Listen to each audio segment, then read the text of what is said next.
Dr. Mike Greiwe. I'm going to be talking about rotator cuff repair and rotator cuff tears today. Thanks for joining us. This is a model of the shoulder, and patients who have rotator cuff tears have quite a bit of trouble lifting the arm. And I wanted to show you on the model exactly where these tendons are that you can injure with rotator cuff tears. Typically, patients have difficulty with lifting their arm out away from them following injuries to the rotator cuff. And sometimes patients can have trouble, especially lifting a milk jug out of the fridge or doing things that require the arm to be out away from the body. So there's four main tendons to the rotator cuff.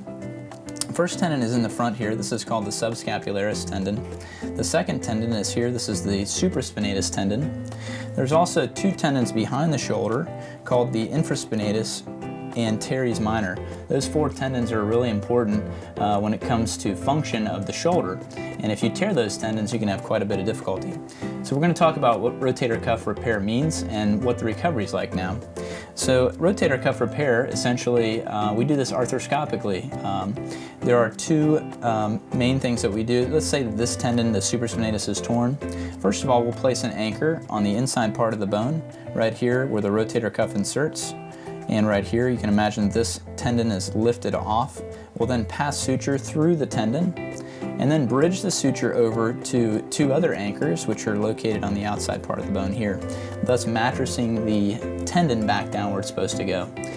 This is done as an outpatient procedure. Patients then go home the same day. We'll then have them come back and see us in the office about a week later. We'll take the stitches out and they'll start physical therapy. Physical therapy typically lasts about 3 months, and patients can expect quite a bit of discomfort for the first 2 to 3 days following surgery, and that lasts for about 6 weeks where the pain starts to fade away. The key really is getting motion back. That happens typically by about 6 weeks that patients have full range of motion.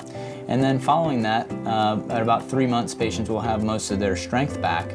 And I'll let patients get back into activities at about 3 to 4 months, especially work activities where they might be doing lifting, pushing, or pulling.